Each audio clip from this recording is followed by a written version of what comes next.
Olá, muito boa tarde. Eu quero cumprimentar aos queridos alunos do curso de treinamento teológico e treinamento do Instituto Ministerial Ágape. Eu louvo a Deus pela vida de todos vocês e sou muito grato a Deus pelo privilégio de ser um dos facilitadores deste maravilhoso curso de treinamento teológico e ministerial. Como prometi, eu estou fazendo uma aula de revisão das 3 primeiras aulas que já tivemos. E nessas 3 aulas nós tivemos a introdução ao assunto, definição de apologética.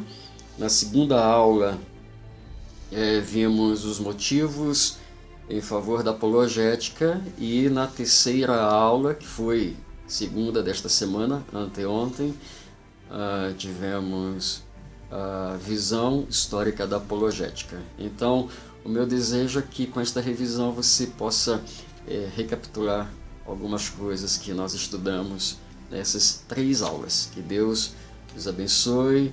Um abraço todo especial, no amor de Jesus.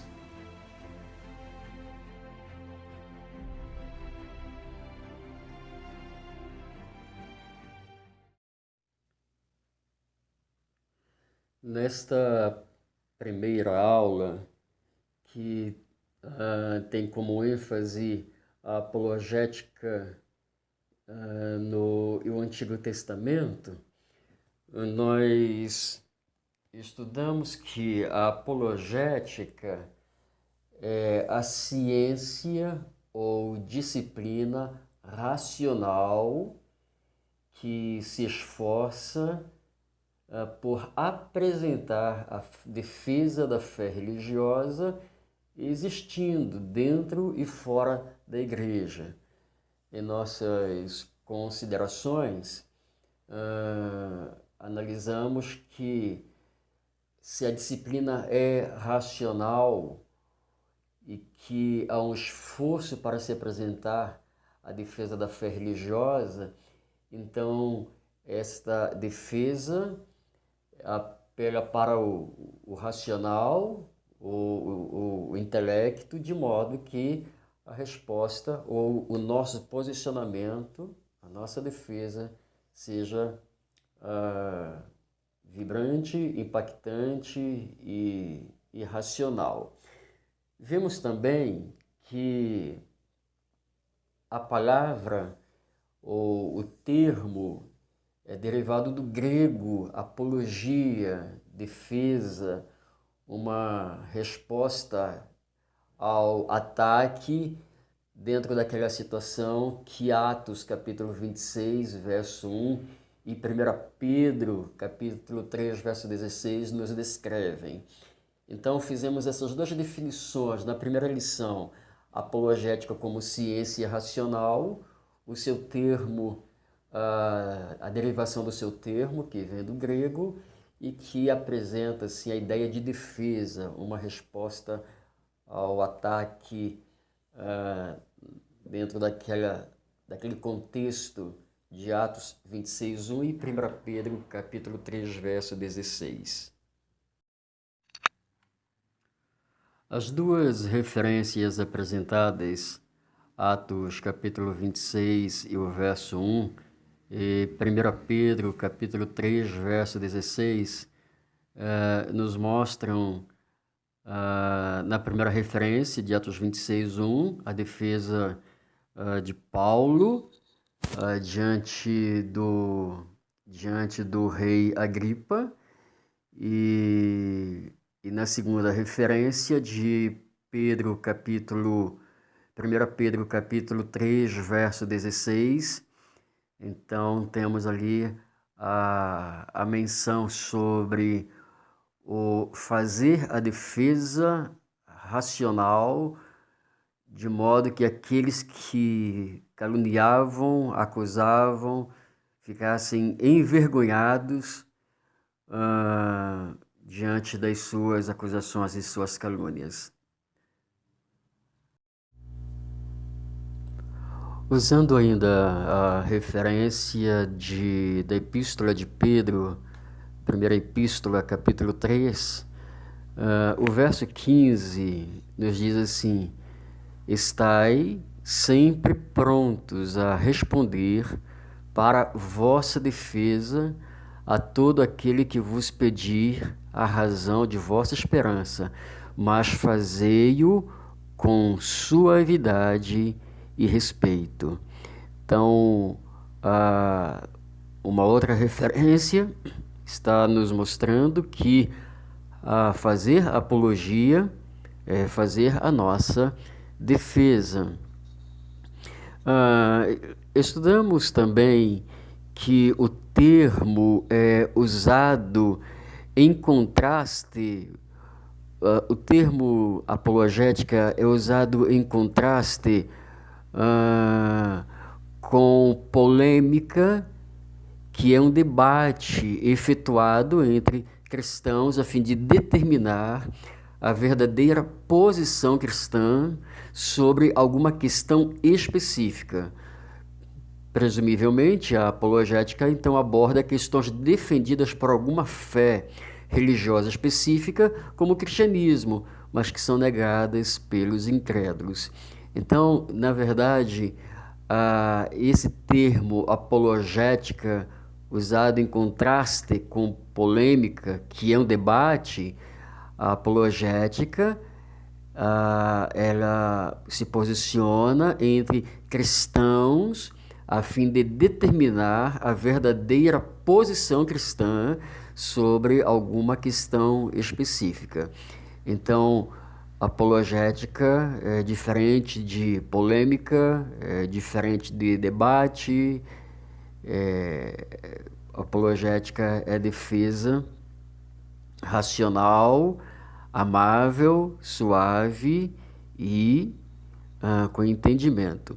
E no uso comum, a palavra é usualmente empregada para indicar a defesa do cristianismo, ou seja, no senso comum, de forma muito simplista, podemos dizer que apologética é empregada para indicar a defesa do cristianismo. Assim nós terminamos o assunto da nossa primeira aula e agora vamos para o nosso segundo assunto. Nós vamos agora revisar o segundo assunto da segunda aula, embora dentro do roteiro aqui da aula seria ainda dentro da primeira aula, mas como o assunto foi dividido, então este é o segundo ponto, motivos bíblicos em favor da apologética, está assim dentro da nossa segunda lição. Então, esse segundo assunto vai tratar de motivos bíblicos em favor da apologética. Dentro desse segundo assunto, que calça, sustenta, nos alicerça com bases bíblicas no que diz respeito à posição da Bíblia diante da apologética, eu dividi aqui este conteúdo em 4 partes que são sustentados pela Bíblia, com os motivos bíblicos em favor da apologética. Então, o primeiro motivo bíblico em favor da apologética é exatamente a referência da primeira epístola de Pedro, capítulo 3, verso 15, onde o texto nos faz esta declaração direta. Diz assim: estando sempre preparados para responder a todo aquele que vos pedir razão da esperança que há em vós, estando sempre preparados para responder, ou seja, fazer a sua apologia, fazer a sua defesa racionalmente. E tal resposta conterá raciocínios acerca da fé e não apenas textos de prova extraídos da Bíblia. O segundo ponto que coloquei como destaque nesses 4 motivos é que o próprio volume sagrado é uma apologia em prol da nova religião, em conflito com o antigo judaísmo e com o paganismo. Como eu comentei nesta aula, dei um exemplo da igreja dos Gálatas, quando judeus estavam querendo perverter o evangelho, judaizar a igreja. Então declaravam que se os irmãos quisessem ser salvos, eles deveriam então praticar a circuncisão. Então foi diante desse conflito que o apóstolo Paulo faz a sua defesa, apresenta e orienta a igreja nesse sentido. Então o próprio volume sagrado é uma apologia em prol da nova religião, em conflito com o antigo judaísmo e com o paganismo. O cristianismo enfrentou um sistema helenizador e nesse contexto a filosofia tinha grande peso. Então, o fato de o próprio volume sagrado ser uma apologia, então também é um dos motivos bíblicos em favor da apologia. O terceiro ponto é que Paulo não hesitou em apelar diretamente à apologética, utilizando argumentos filosóficos e procurando convencer os atenienses. Então, Paulo tinha tanto o conhecimento das Escrituras como o conhecimento da lei também. E diante da sua defesa, ele utiliza argumentos filosóficos com a intenção de convencer os atenienses. Paulo, apóstolo, servo de Jesus Cristo, nos dá assim um exemplo de que a Bíblia ou textos bíblicos sustentam ou são a favor da apologética, da defesa da fé. O quarto ponto é que o Evangelho de Lucas é uma apologia, uma defesa escrita para um oficial romano, a fim de procurar conquistar posição oficial para a nova fé, fazendo assim estacar a perseguição. Então, o autor do Evangelho de Lucas, ele escreve da seguinte maneira, ele diz assim: para que tenhas plena certeza das verdades em que foste instruído. Lucas capítulo 1, versículo 4. E o quarto ponto, ou melhor, o penúltimo ponto, é que as próprias denominações cristãs são atividades apologéticas. Então, cada denominação tem a sua própria defesa, sua própria apologia, que dá forma às suas doutrinas e ao seu sistema, a despeito da reivindicação de que aquilo que é exposto é apenas a fé bíblica. Ou seja, as denominações também fazem as suas apologias, as suas defesas, mediante o seu conjunto de doutrinas, de convicções. Então, esses 5 pontos, tá? O trecho de 1 Pedro, o volume sagrado,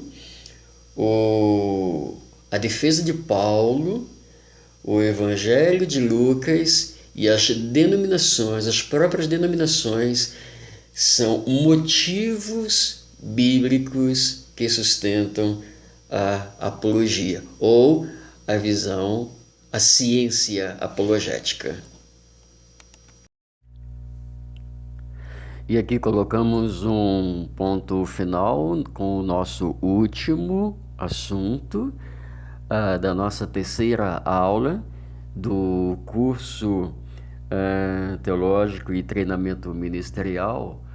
A nossa terceira aula considerou a visão histórica da apologética. A ênfase recai sobre a visão histórica da apologética e partimos do entendimento que devemos entender desde o princípio que a apologética necessariamente envolve o investigador na filosofia, formal e erudita ou popular e individualista. Apresentamos aqui, então, alguns filósofos, algumas linhas de raciocínio filosófico, e como Tertuliano, que supunha que a filosofia é produto da mente pagã e, consequentemente, inútil para defender a fé cristã. Vimos também os pais alexandrino, como Clemente, Orígenes, etc., que proposital e habilidosamente usavam a filosofia platônica e estoica para dar à fé cristã uma expressão filosófica. Ainda na linha de Tertuliano, nós tivemos os pais latinos, como Arnóbio, Lactâncio e outros que seguiram a ideia de Tertuliano. Tivemos também Agostinho, que ensinava que a filosofia é uma criada útil que pode ser empregada em favor da fé religiosa, esclarecendo-a e defendendo-a. Ou seja, então, seguindo a linha de raciocínio de Agostinho, podemos concordar que a filosofia pode ser útil, pode ser empregada em favor da fé, esclarecendo e defendendo. Ou seja, por meio da filosofia, esclarecemos e defendemos a fé religiosa. Tivemos também Tomás de Aquino, que foi um apologeta refinado, e sua obra Suma contra Gentiles defendeu a fé cristã contra a maneira materialista e não espiritual, como certos filósofos árabes utilizavam a filosofia de Aristóteles. A apologética de Tomás de Aquino foi tão bem sucedida que se transformou em uma força dominante durante séculos na Igreja Ocidental. Então, os ataques desfechados por deístas e racionalistas contra a fé cristã produziram também apologetas, como Joseph Butler, da Igreja Anglicana, e a sua famosa obra Analogia da Religião é uma obra apologética. Tivemos também Karl Barth e sua escola, início e meados do século XX, que tomaram uma posição negativa em relação à apologética, argumentando que tal atividade reflete uma espécie de falta de fé. Ou seja, Barth e sua escola seguia esse entendimento, porque, segundo a sua linha de raciocínio, a fé não requeriria defesa, por não estar alicerçada sobre razão humana e a filosofia. E tivemos também um dos apologetas mais defendidos nos cursos teológicos e por grandes teólogos, que é Rudolf Bultmann, que resolveu redefinir a querigma, ou pregação do Novo Testamento, erigindo uma apologética elaborada a fim de levar avante o seu propósito. Alguns pensam que Bultmann chegou ao ponto de querer satisfazer todas as categorias do pensamento moderno, assim debilitando a mensagem que vem mediante a revelação, ao admitir dúvidas demais e ao promover revisões evidentemente desnecessárias. Então, eu quero concluir dizendo aqui o seguinte, que quando a igreja enfrenta os ataques dos ateus, dos agnósticos, dos empiristas radicais, dos positivistas, dos relativistas, então torna-se mister que a apologética continue sendo considerada um ramo da teologia cristã. Ou seja, todas as vezes que a fé cristã é refutada, é desdenhada, é enfrentada, então devemos considerar que a apologética, a defesa da fé, continua sendo um ramo da teologia cristã. Então nunca é bastante dizer fé somente, porque a própria fé é definida por uma atividade apologética, consciente ou inconscientemente. Que Deus os abençoe e assim nós terminamos a nossa revisão.